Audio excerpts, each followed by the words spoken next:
Good morning, good afternoon, good evening, everyone, wherever you are. Thank you for joining us today. Welcome to the 240th Centre for Global Higher Education webinar. I'm David Mills. I'm Deputy Director of the CGHE Centre. And today it's a real pleasure to welcome Dr. Lin Tian, who is an Assistant Professor at the Research Institute of Education Science at Hunan in China. Her research interests include world-class universities, global common goods, globalization, and she has a book out in Chinese called The Functions of World-Class Universities. Her title today is Globalizing as World-Class Universities, Special Function or Unique Mission. So I'm really looking forward to hearing this. Is going to be a really interesting talk. Before we start, a couple of brief housekeeping points. Just so if you're not familiar with this format, this is being recorded. And so you will be recorded if you ask questions at the end. The transcript will be posted on the website of the chat function as well. So this will be available tomorrow. Please, in general, keep yourself muted unless you've been asked to speak. Don't need to keep the video on, but perhaps when we do come to chat, please post your questions in the chat. I'll ask you to come forward and perhaps turn your video on at that point. Usually we talk for half an hour, but please feel free to add your questions in the chat along the way so that we can plan a good conversation. And with that, I'm going to hand over to Dr. Tian. And Dr. Tian, the floor and the screen are all yours. Thank you very much. Thank you, David. Now I'll share my screen. Okay, I think all of you can see it now. Good morning, good afternoon, and good evening, everyone. My name is Lin Tian. I come from Hunan University in Changsha City in China. And I'm very happy to have this opportunity to share my research with all of you. And the topic of my presentation today is Globalizing as World-Class Universities' Special Function or Unique Mission. Here you can see this is the overview of my presentation today. I'll first introduce the background information with two key ideas for my research. One is world-class universities, WCUs, and another one is research universities, or I can say other research universities that are not world-class universities. So I use RUs to represent them. And also the research purpose and the research method. And then I'll give some key points of the findings and discussion. Okay, first is about the background information.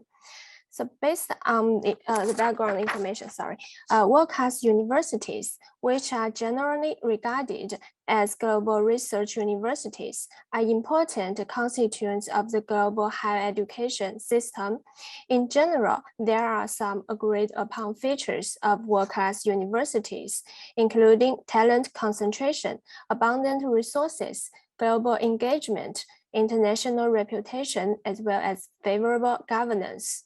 The deepening of globalization has witnessed the increasing importance of world-class universities as they produce the intellectual capital required by the worldwide knowledge society in a more globalized world.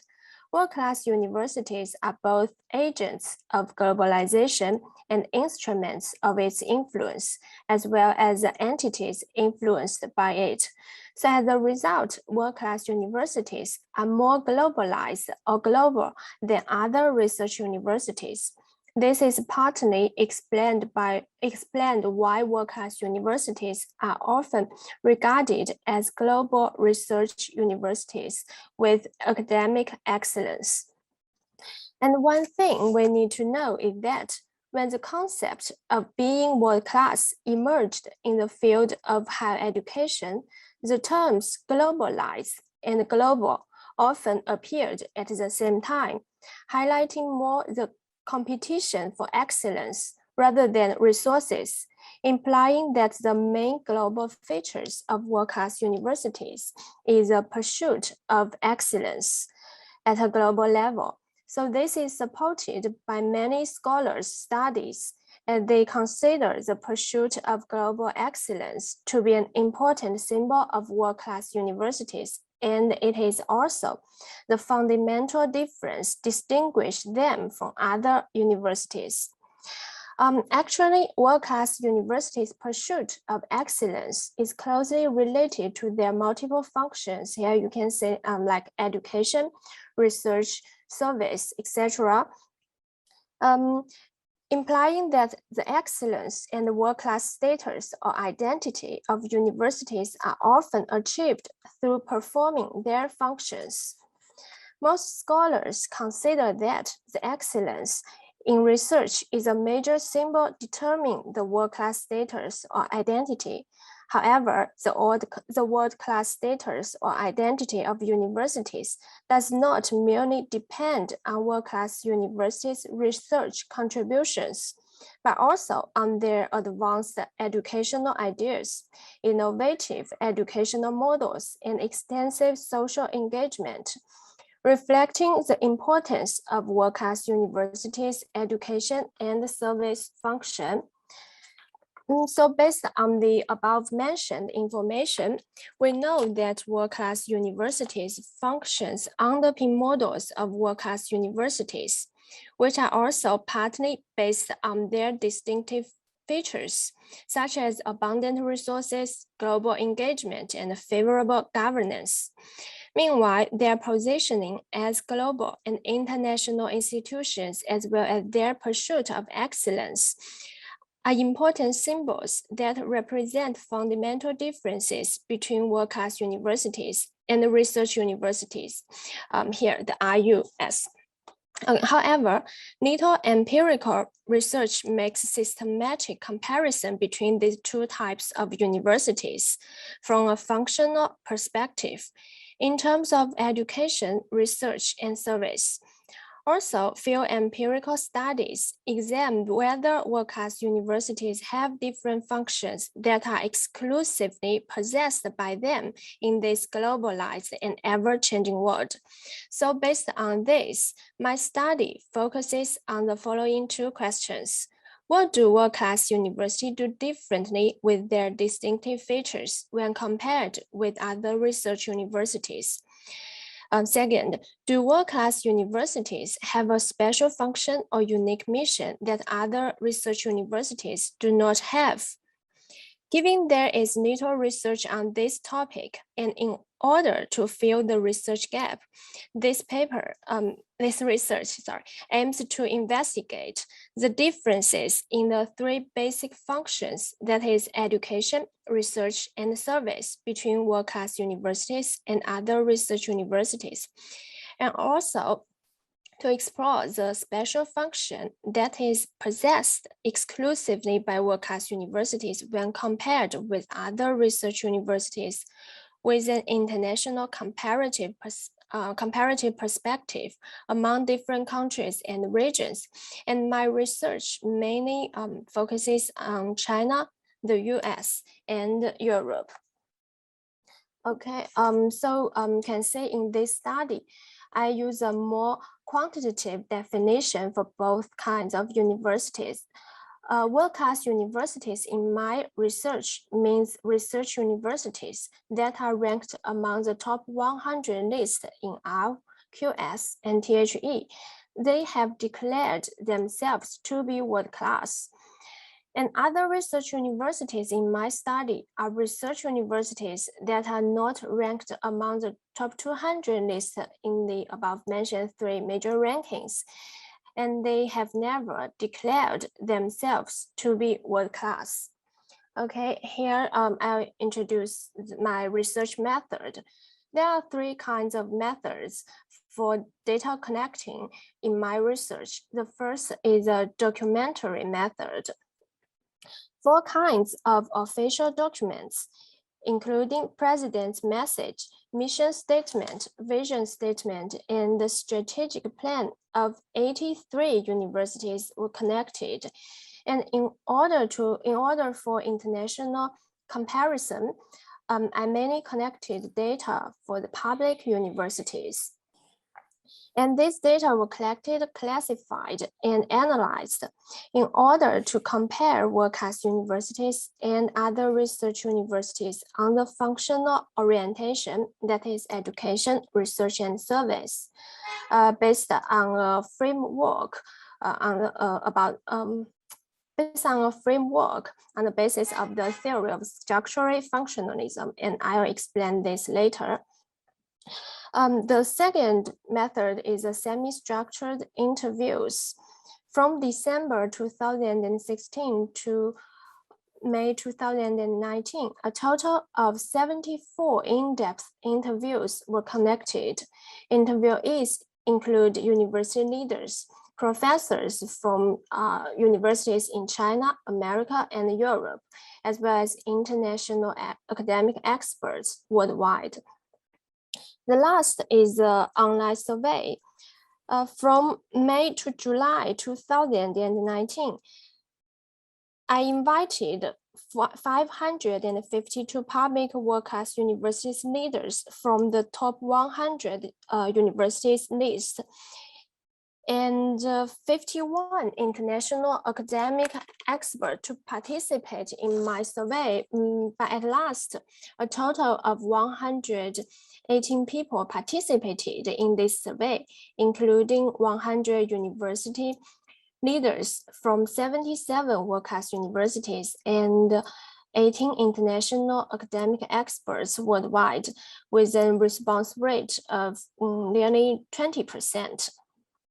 Okay, here I'll show some key findings of my research based on the above mentioned two research questions.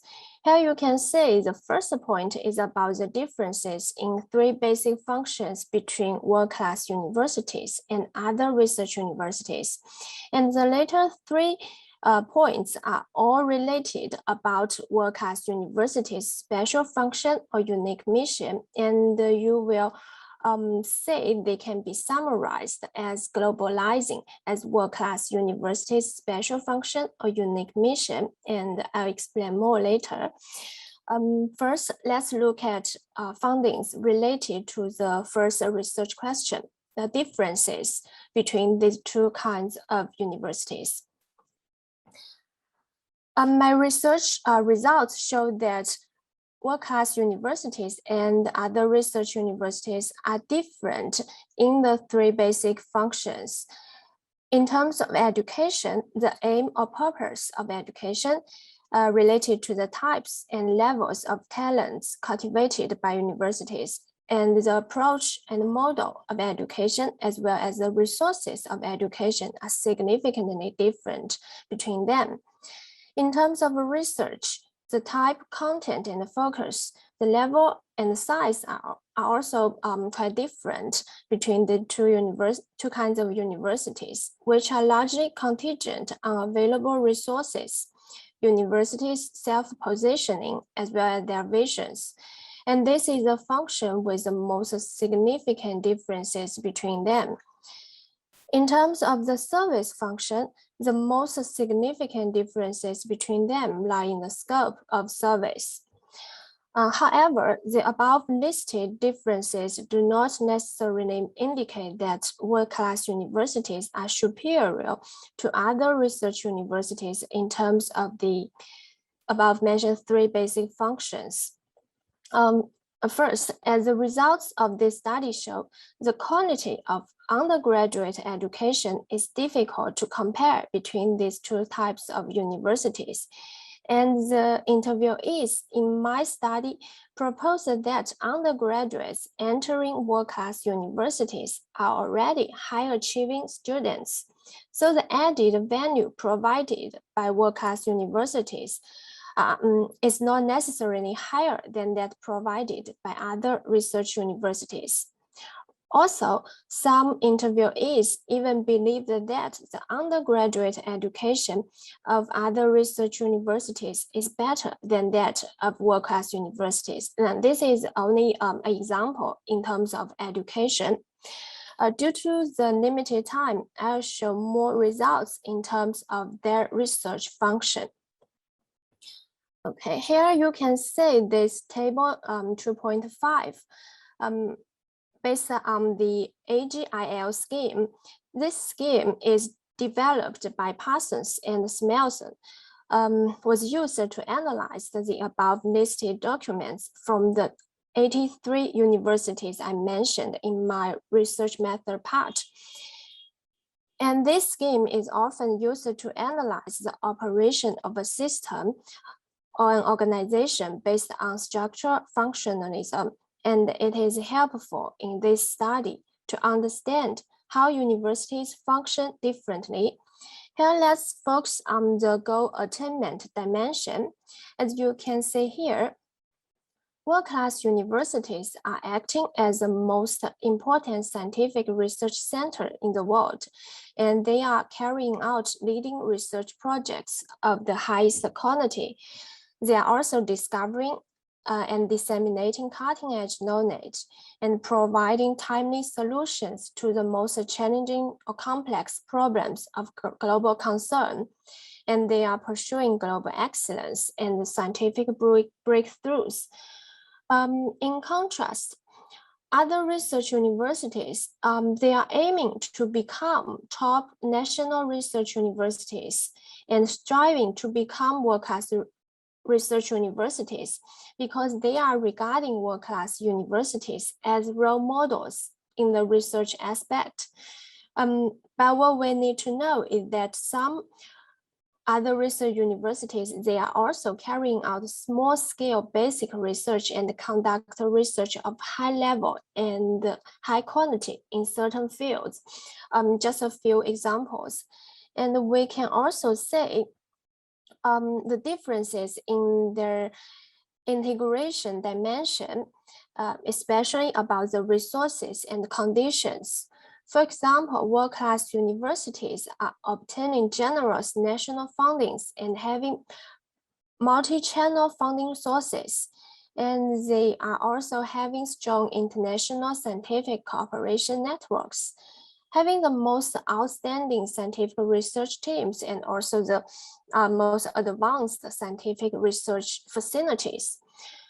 While other research universities, they even they also have the diversifying funding sources, but they don't have as extensive as the they don't have the extensive international networks just as the world-class universities.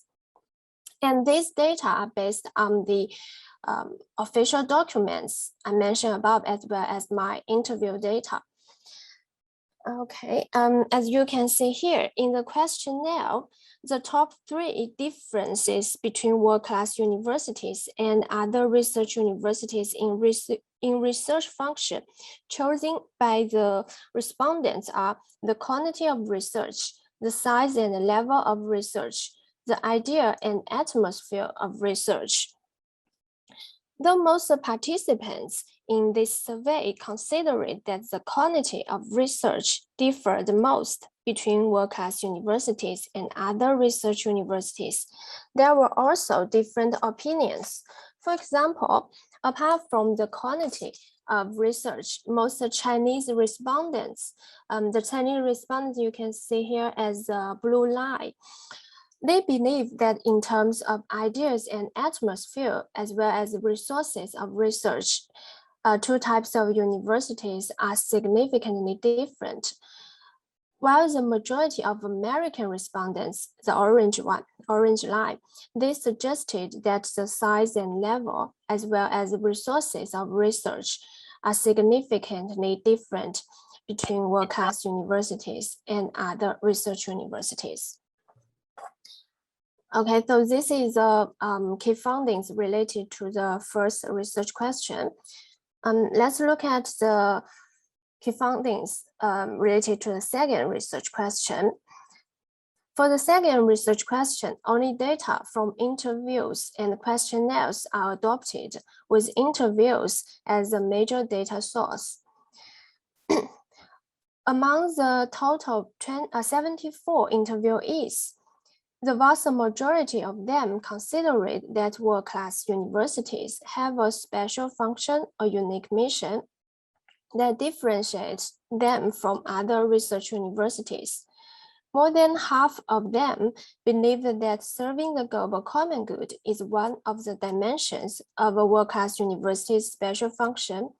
About 1/3 of the respondents suggested that acting as a global role model for research universities is also a dimension of world-class university's special function or unique mission. And also, more than 10 respondents mentioned that serving national soft power is also one of the dimensions of a world-class university's special function or unique mission.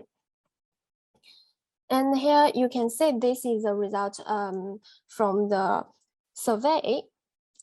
The survey listed 3 dimensions of the special function or unique mission of world-class universities that were frequently mentioned by interviewees.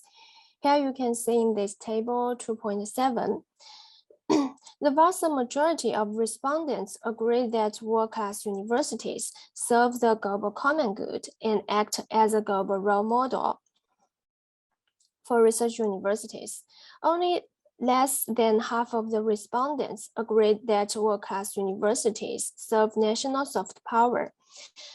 As a number of respondents chose serving the national soft power as a dimension of a special function is much less than the former 2 options. So the result derived from the survey is not strong enough to support it as a dimension of a special function or unique mission. So the option of serving the national soft power will not be analyzed in the following slides. Okay, here you can see this is a respondent's view on special function and unique mission based on their geographic locations. As you can see here, for the respondents from China and other places, more of them agree that world-class universities are serving the global common good. While for respondents from United States and Europe, more of them agree that world-class universities are acting as global role model for research universities. And here I also have a comparison of responses between university leaders and international experts. So their choices are almost the same. There's not a significant difference. Okay. Here is a more detailed things about how world-class universities serve the global common good. It can be observed in the following 6 aspects. The first one is related to their cultivation of talents and leaders with global perspectives and future orientation. And the second is about world-class universities generate transformative and leading scholarship ideas and practices. The third one is about world-class universities constructing global collaborative networks and then build a global academic community through global cooperation.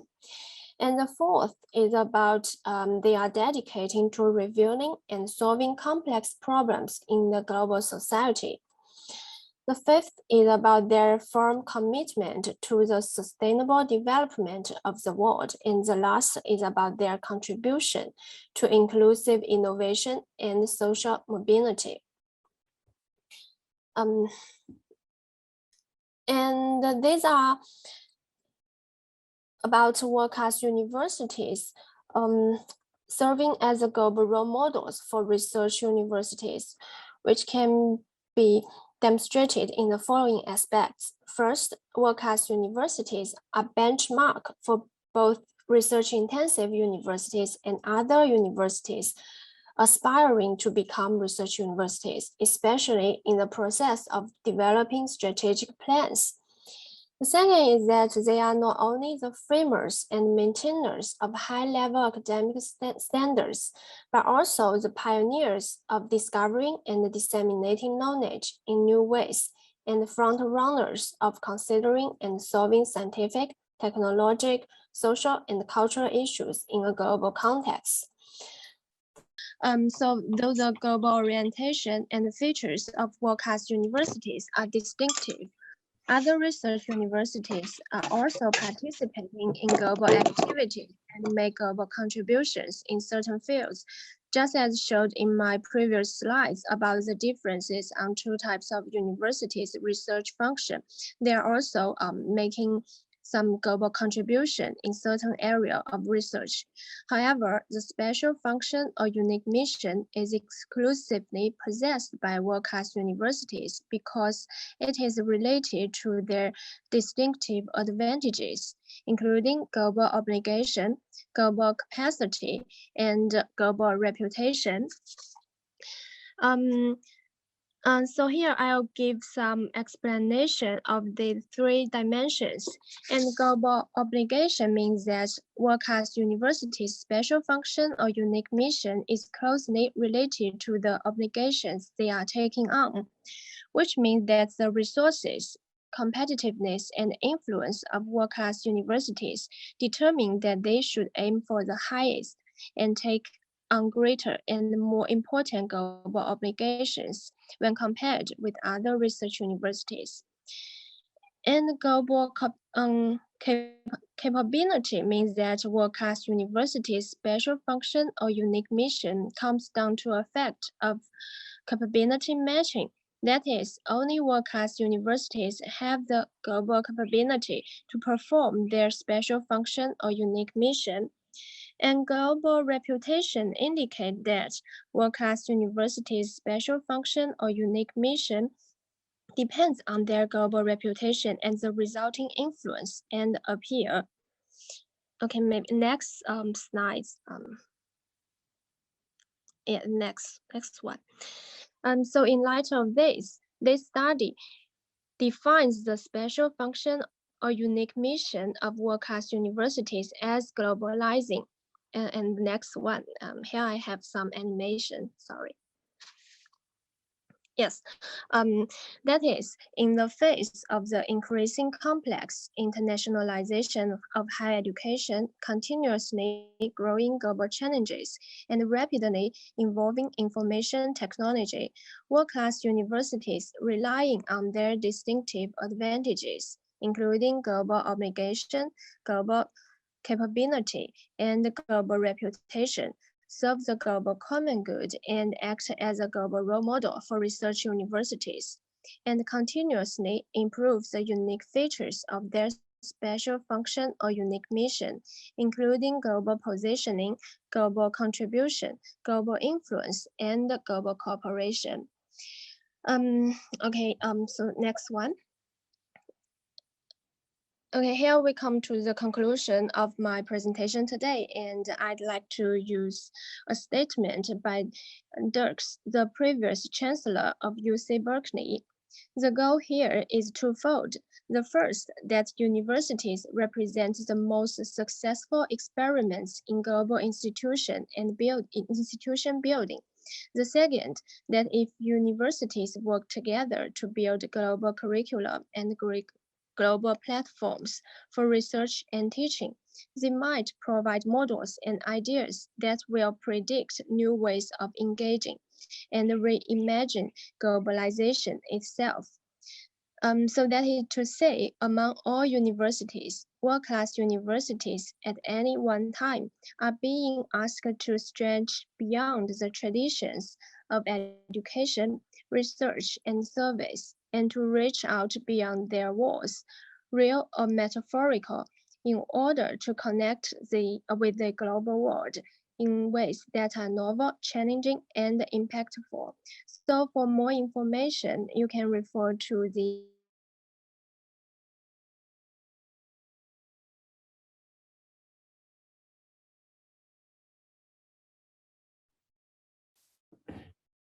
in a book. Sorry again for my internet problems. Thank you very much, Lily. We just lost you for a second at the end, and I was hoping we weren't going to lose you, but we haven't, which is great, because once is enough. So thank you. That's a really interesting presentation. You ended us with some provocative and inspiring comments by Nicholas Dirks. I'm going to invite people to get their thoughts together and perhaps post some questions in the chat so people can come forward. I'm going to start though, because I was very interested in some ways by the ways in which the framing of the questions to the university leaders is inevitably going to shape how they respond. I mean, that's sort of obvious, that's normal, isn't it? I can see a way in which the idea of being a global role model or leading a global common good is something which most university leaders like the sound of. So is that a surprise? And then you ask this question about, do they see their role as producing as sort of supporting national soft power, which of course is the opposite of a global common good, isn't it? So I guess I was surprised that even 40% thought that was their role. And I wondered whether who they were and whether they thought that was intention, whether there was a tension between a sort of national soft power agenda and a global common good / global role model agenda. So your thoughts on how universities feel, because of course universities are being used as forms of national soft power, absolutely, in all sorts of ways. They might not like to admit it though, or they might not like to face the fact that that's happening. Please. Okay. Based on my research findings, and also I refer to some papers written by Simon, and I noted that he has a theoretical framework as global. Means global, national, and local. And I think this is can be reflected in my research. Yes, you are right. There may be some tensions between their local roles, national roles, and global roles. But from the view of my interviewees, they think if you label yourself as world-class university, then you will have the idea of looking around the globe, but you will never stand away from your nation. So how to balance their roles can be a discussion. Yeah, also a future discussion, because we can see the tensions among different countries, and sometimes these tensions transfer to the universities. So yes, this deserves a further discussion, I think. Can I just follow on and ask, were there certain countries or types of respondent who were more willing to acknowledge their soft power role? You didn't really split it up by region. Yeah, sure. The Chinese one as well as the American one. Okay, that's really helpful. Good, thank you very much. That's really helpful. So let's go now to Mutia Almiret, who has a question for us and a clarification, really. Mutia, do you want to unmute?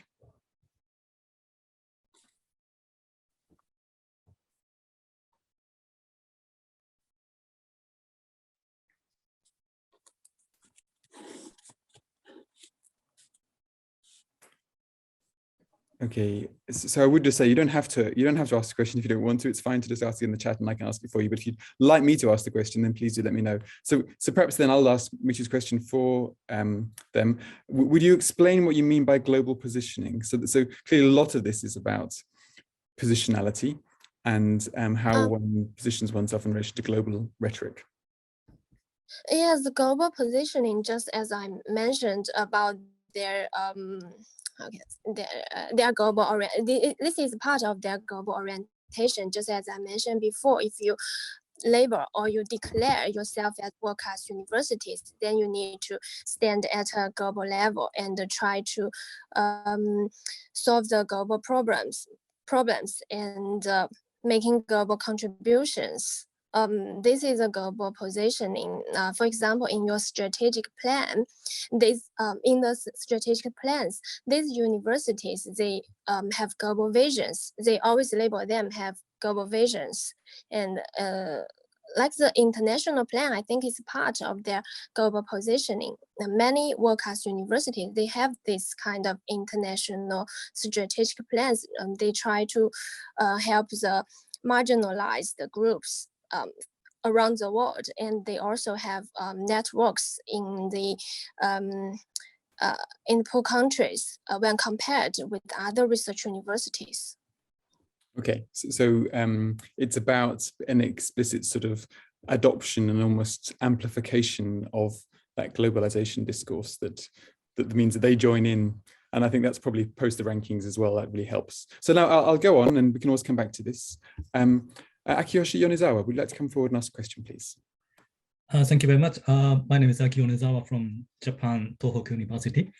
And thank you very much for very, very informative presentation that gives a very good thought because I'm working at the International Strategy Office and I have to claim that what is the world-class university and how our university should appeal, for example, to the government to get a fund to be a world-class university. So that is a very, very informative practically, and also they're very, very academically also interesting. So my question is, actually, we are facing with the problem how we could define research in the context of the world-class university. So if we just appeal to the government or the society in general, I think it is much easier to say something about, for example, sustainable development goals, but much more for the kind of innovation, science, and technology, because it is appealing to get a fund for that. But maybe the university leaders of the world-class university or the research university has a much more wider understanding of the research, such as academic thoughts or the basic sciences. So have you got any kind of the discussion or the data, how they define the research? How they define the research? Okay. I think some of them, I mean, my interview they mentioned about the research function, what kind of research function should the world-class university should, and they emphasize one point which I remembered deeply about about the sustainable development. They are doing research for the sustainable development of the world, and and also enhancing the inclusive innovation. And this is when I conduct my interviews, and I think this was the first time I heard about the inclusive innovation. For example, like to create or discover some new medicine, especially for the poor people and for some unusual disease. And these people and this disease, they are often neglected in the world. So world-class universities should do these things. These are maybe the basic thing, but not get the economic gains immediately. So things like this. Okay, thank you very much. Out of interest, did that link to research in terms of impact, and because that sort of links to Akiyoshi's question, doesn't it? That you presented service as very different from research, but you could see that the impact of research is a form of service as well.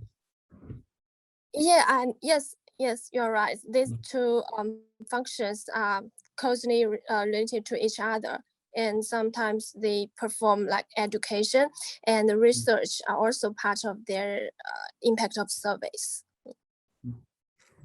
Great, thank you very much, Akiyoshi. So can we now go to Charito? I know your video isn't working. Your question, please.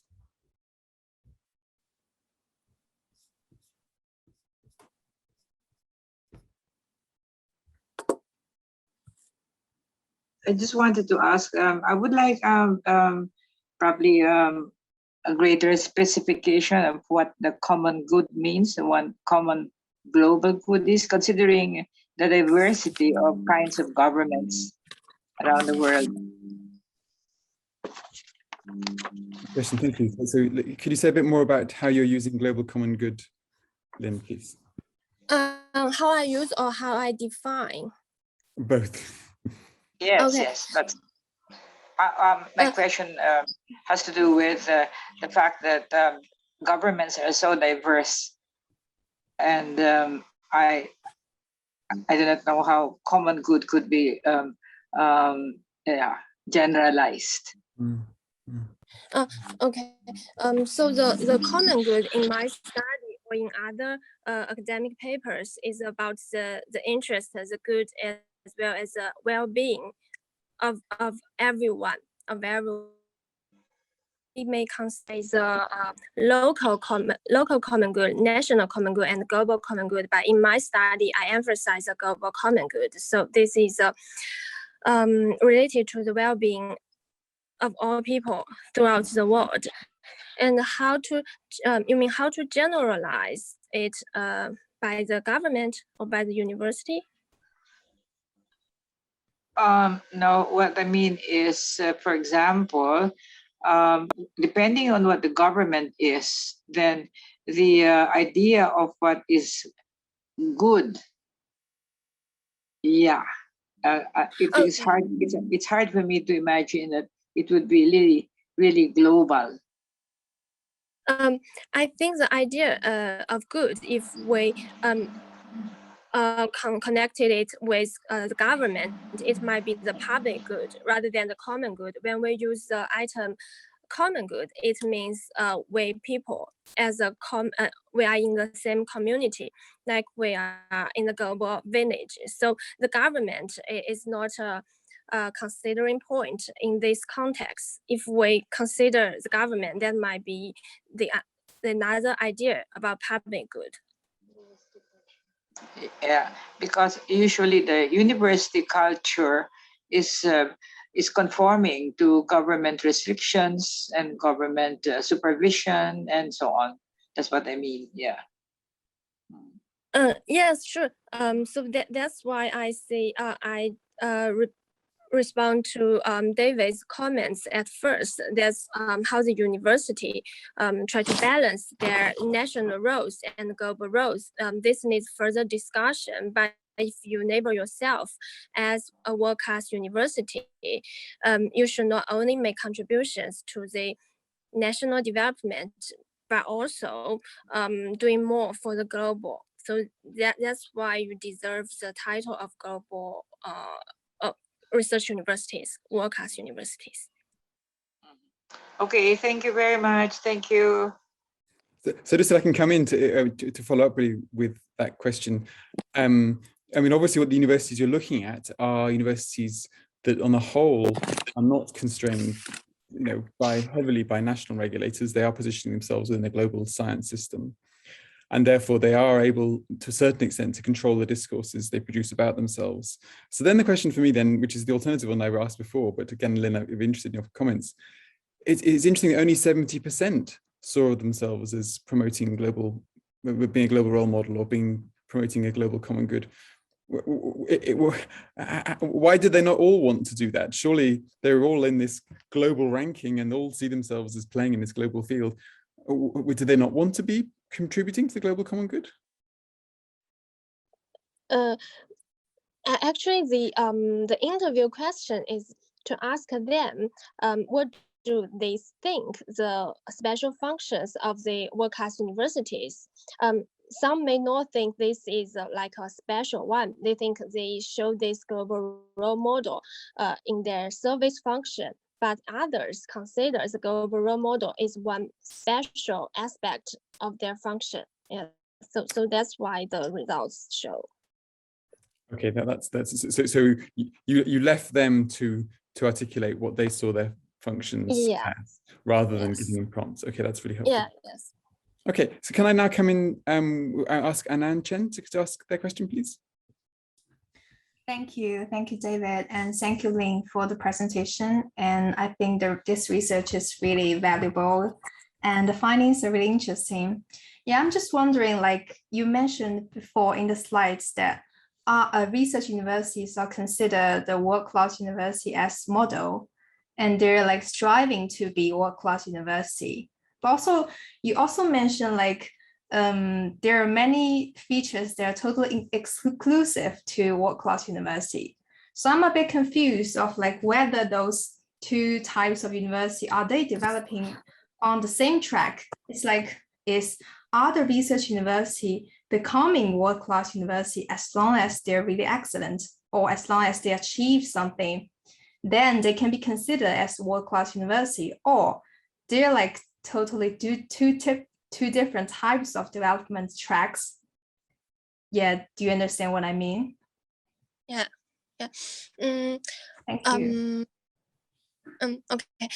So I think you're right about their roles, like for world-class university and more general ones. Their positions may change. Maybe in the near future, like 10 years or 30 years, they will develop into the world-class universities. And one common idea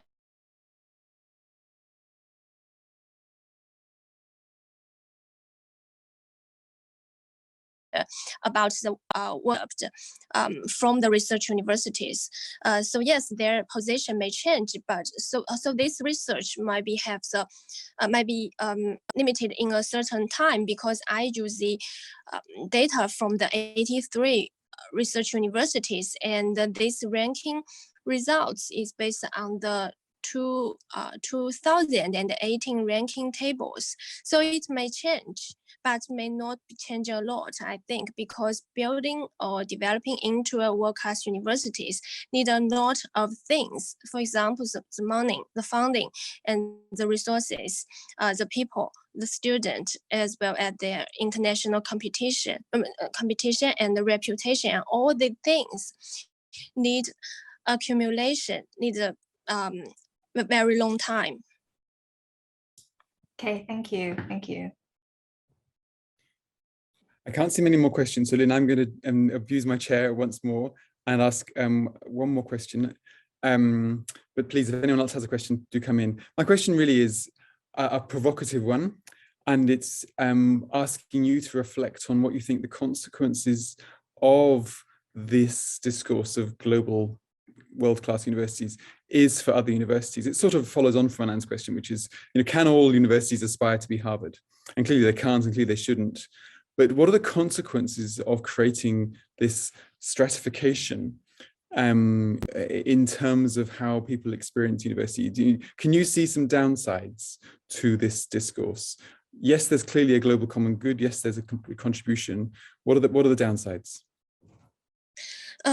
Yeah, there are some downsides. For example, all universities want to become world-class universities, and they are all want to become Harvard, Princeton.